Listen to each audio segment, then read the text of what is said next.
Welcome to Nonprofit Investment Stewards with Bob DiMeo and Devon Francis from Fiducient Advisors. Bob and Devon are passionate about helping nonprofit organizations prosper. Whether you oversee endowment, foundation, or retirement plan investments, this podcast exists to help stewards improve performance, reduce costs, and discover strategies that enable your charitable organization to prosper and advance its mission. Now, on to the show. Hello and welcome back to the Nonprofit Investment Stewards podcast.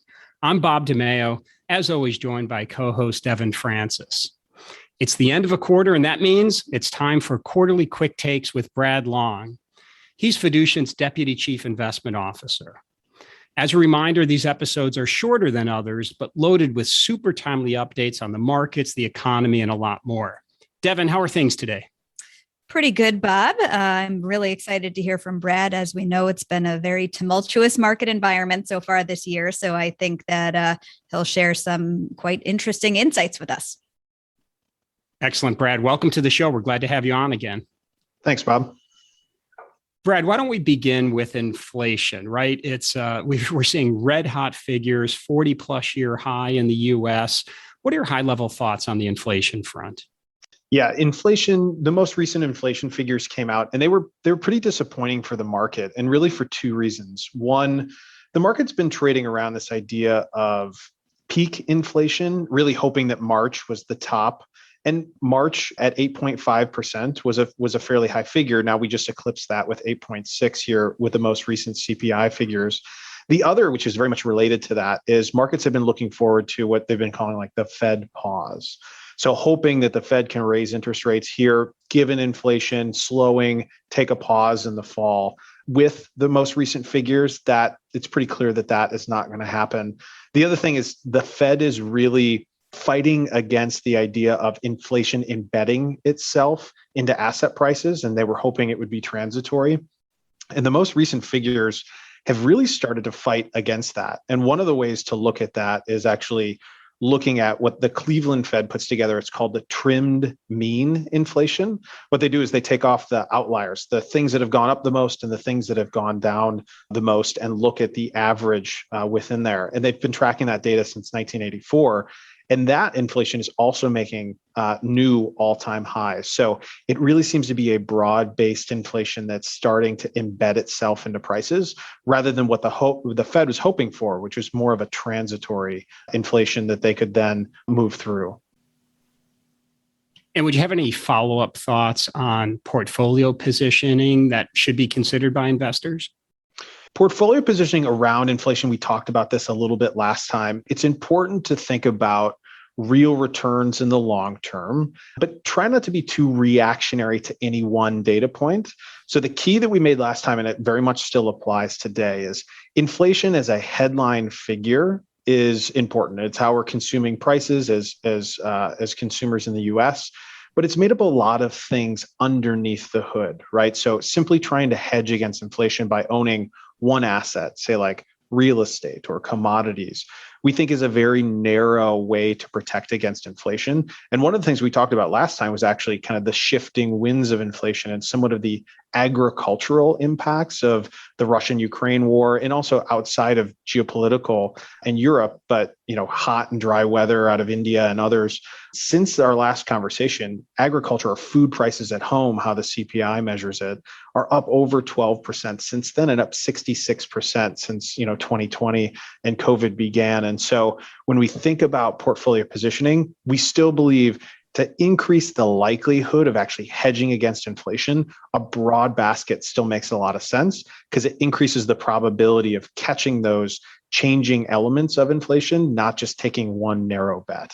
That's helpful, Brad. So let's talk a little bit about the Fed. And you alluded to this a bit earlier, but the Fed's always played an important role, but that role now seems a bit outsized. It seems like the Fed twitches and the markets react. Why do you think that is?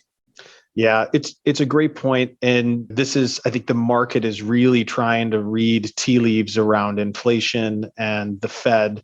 And we talked a bit about this last time, but it's pretty clear to us that markets are somewhat addicted to accommodative monetary policy. So it started with Ben Bernanke and the global financial crisis with cheap money and quantitative easing, but really accelerated during COVID, and the G7 economies added over $8 trillion to their balance sheets through quantitative easing. And markets, risk assets, and fixed income, they've kind of marched up along with it. And so they've really enjoyed the accommodative stance. It's clear the Fed is clearly no longer accommodative. They are increasing interest rates. We just started quantitative tightening, the evil cousin of quantitative easing. And so markets are trying to now assess, okay, if we're going to carry the analogy of addiction, we've already checked ourselves into rehab here. We know that we're in a period of increasing interest rates, but how long and how much? So we're trying to, kind of pick at the doctor and say, hey, how long is this going to take? That's where the market has been so hyper focused on the Fed's actions in trying to understand what is the aggregate impact on prices and how long can we expect this to persist? So the Fed has a dual mandate of full employment and price stability. Could you comment on each of those? Yeah, we had a bit of this discussion last time, and the narrative has really shaped up around this. So yes, they have a full employment and price stability mandate. We also mentioned last time, and that still remains the case, though it's certainly fallen in the list of priorities. We would say that there's an implicit third, which is largely keep the markets happy. Well, if you think about the Fed's role in the global economy and for citizens here in the US, inflation is a key priority. Because if we have inflation that's at recent levels, say almost 9%, wages really can't keep up with that. And so if inflation was to persist at this level, then real wages over time, you're just going to be, in theory, losing a little money every year. And that's obviously not what the Fed wants for the economy or for the consumer. And so inflation has become priority number one. Well, their hope is that by slowing the economy, they can reduce inflation but keep positive economic growth. So that would be the soft landing. And with our three priorities, as I would call them, full employment, price stability, and keeping the markets happy, the third is what they would be sacrificing there, right? They're saying, hey, we'll slow the economy, but not to a stalling speed. We'll get inflation under control, and the collateral damage will be kind of markets in the short term. And they're fine accepting that. What the recent conversation in markets has been, and especially in May and with the recent CPI repricing, is the question is, okay, with inflation being priority number one, is it not just markets that will be the collateral damage, but will it also be the economy? Meaning, will the Fed have to hike the economy into a recession in order to tame inflation? And so with those three mandates in mind, again, two explicit and one implicit, the pecking order is coming more clear. And the Fed has certainly deprioritized the market, but it might actually have to work against the economy in order to get inflation under control. And so there is that shifting interplay between those three. Brad, I'd like your three-legged stool analogy, if you will. I remember being in a printer shop one time and it said, you can have quality, speed, or good price, pick two of the three. So it seems like, as you're mentioning, the Fed is letting the markets do what they will while they work on other matters. And that leads us to the point of valuations. And so far this year, it's been really unusual and really challenging for investors because we've had this uncommon occurrence of seeing both stocks down double digits and bonds down double digits. Tell us what Fiducient's thoughts are on valuations.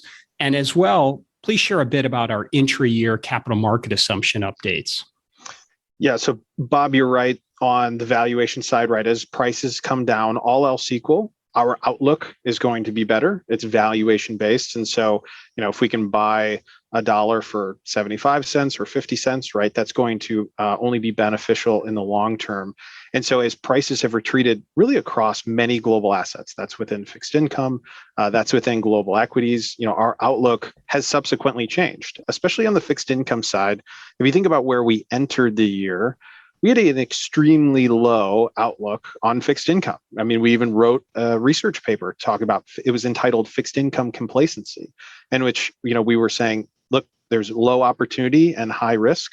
What are the things that we can do to potentially modify allocations with that set of circumstances in mind? But As interest rates have changed and the fixed income market has changed, so is the outlook. If you think about our fixed income outlook, it's actually doubled since the end of the year. Now that's doubling off of a very low base. We had about a 1.7% 10-year return on fixed income when we entered 2021. And we're saying, hey, this is going to be a really hard asset to continue to own over the next 10 years.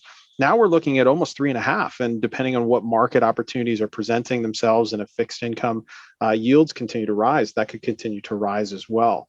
So valuation in fixed income has moved markedly in a good direction. Now on the equity side, there's no question things have gotten cheaper, and earnings have still remained fairly robust. Q1 earnings are done.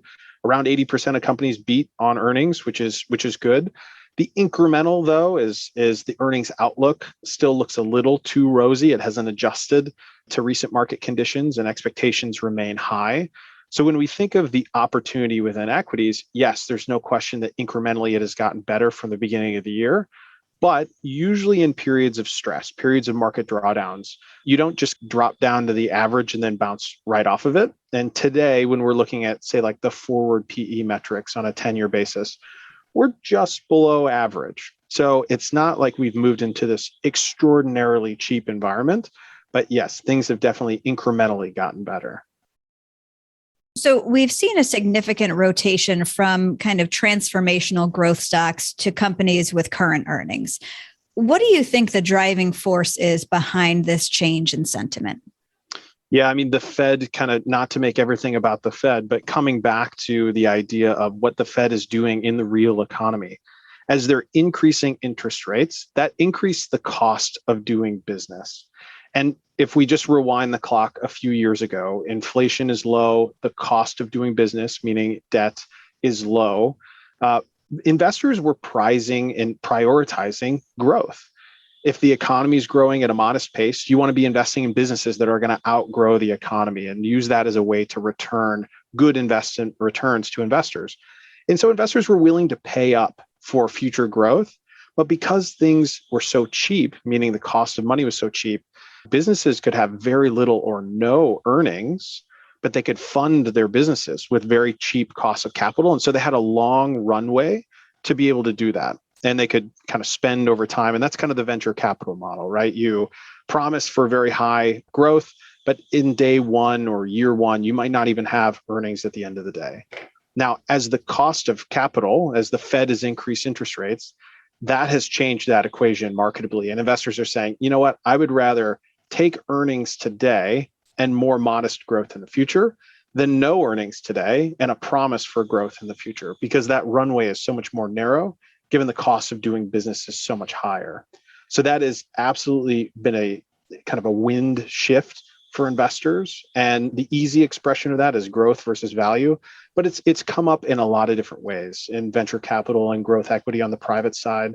You can see it in the debt markets as well, across high yield or other lower quality businesses with less strong balance sheets. So that has been a very marketable change, and it's really been driven bottom up from the Fed. Thanks, Brad. So let's just follow and finish with a few grab bag questions, we'll call them. I'm looking at unemployment claims that are near 50-year lows. So employment is very robust. Yet consumer sentiment, if you look at the Michigan survey, is at an all-time low. Usually people feel really good when jobs are so strong. What's your take on this? Yeah, it's a great question, Bob. I would say consumer sentiment is one of those things where measuring emotions in the market is pretty difficult to do. And the Michigan Index has others. You can look at flows data as another version of sentiment. It's not a precise measure, but it's pretty clear investors are fairly gloomy. Part of that is likely, obviously, market action and activity. More investors, more citizens, individuals today are investors in the market than have ever been before. If you think of the proliferation of Robinhood or fractional shares, typically investors or individuals that wouldn't have been investors in the market or lost capital if markets were down, they're now in the fray. So that sentiment has been low. Trying to unpack kind of where we are as a society around exiting COVID and mental health, right? I'm sure that there's some component there, but the dichotomy of wages and kind of wage growth and unemployment being all very robust and sentiment being extremely low is a pretty rare divergence. And I do think, not again, bringing it back to the Fed, this is probably where the Fed is going to be most targeted. They're willing to take lower sentiment market returns that are down, but they do actually want to slow wage growth. They want to slow employment and labor because that is one of the underlying fundamental drivers of inflation. And so my guess is, and again, this is, we don't have a magic or a crystal ball on this, is that if the Fed is successful in doing that, then wages and labor and unemployment will likely follow sentiment and can slow into the future. So one of the things that we haven't touched upon, but obviously is weighing heavily on the markets, is the war in Eastern Europe and growing sanctions against Russia. Can you talk a bit about the impact, not only on Europe, but also beyond European borders? Yeah, the impact on Europe is pretty acute. Since our last conversation, sanctions have only continued to grow. The EU has really stepped up at its own cost to continue to sanction Russia's actions, and doing so through less purchases of natural resources. That has a really direct impact on inflation and inflation pressures in Europe, slowing economies there. Germany has been particularly impacted, which we talked about a bit before. But maybe since we've been talking about low consumer sentiment, we can flip the script a little bit and say what has been good out of the horrible actions that Russia has taken in Europe. And frankly, it goes back over to Asia with China. So China has had similar conversations around sovereignty with Taiwan that Russia has had with the Ukraine. Russia's actions and the world's response has probably done more to protect Taiwan and its sovereignty than anything else done in the past. And it's really united NATO. It's united the proverbial West. And if we were to just simply replace Russia for China and Ukraine for Taiwan and apply the exact same sanctions from the EU and the US and Japan, China is a much, much more material global player in the economy and goods that are sold and shipped. And so, we wouldn't be considering recession. We would probably be guaranteed a recession in those. And I know we don't use the word guarantee lightly, and we certainly wouldn't know, but it'd be far more probable that we would have some negative outcomes on that end. So the good maybe out of the silver lining from that is that, perhaps it's dissuaded other countries from taking similar actions. That's super helpful, Brad. Thank you. One final question. We like to ask this on each of our quarterly quick takes. What aren't investors talking about or thinking about that perhaps they should be? Oh man, with the number of phone calls we've been getting, there's not a lot that people aren't thinking about. But, we did briefly mention last time the International Longshore Warehouse Union, the ILWU. Their negotiation deadline is July 1st. They have not come to a decision. There's been some disagreements around automation at ports, which unions are, that union is broadly against. So the last thing officials really want is when you've got a red hot inflation number, you get the largest longshore union strike in the nation. So that remains outstanding. The two other things we'd continue to point out there, we mentioned quantitative tightening last time. It feels like the market is underestimating the influence of lower liquidity in fixed income and the potential risks that can provide. And then lastly would be around earnings. Earnings expectation by analysts for the calendar year of 2022 are still pretty rosy. If you look at the back half of the year, expectations are still in the 9 or 10% range for earnings growth, even though when we completed the first quarter, we've had just over 9% growth. So full meeting expectations for the remainder of the year might be challenging. And that's something that is likely going to have incremental headline impacts as we progress through the next coming quarters. Thanks so much for joining us today, Brad, and for your expertise and your insight. If listeners want to obtain more information, there is a ton on our website, fiducient.com. If you look at the Insights tab, you'll be able to access white papers, our blog, and other episodes of this podcast. Brad, thanks so much. Great having you on the show. Thanks, Bob. So I also want to mention that most of our new business for endowment investment consulting comes by way of requests for proposals from a nonprofit, could be a hospital, university, or another charitable organization. With all the market volatility that Brad referenced and all the uncertainty out there, RFP activity has been spiking. To that point, listeners can always feel free to reach out to me or Devon via the email on the show notes or through LinkedIn. So to all you good stewards, thanks for investing time to help your nonprofits prosper. We'll connect with you soon on the next episode. Thank you for listening to the Nonprofit Investment Stewards Podcast. Click the subscribe button below to be notified of new episodes and visit fiducientadvisors.com for more information. The information covered and posted represents the views and opinions of the guest and does not necessarily represent the views or opinions of Fiducient Advisors. Content is made available for informational and educational purposes only and does not represent a specific recommendation.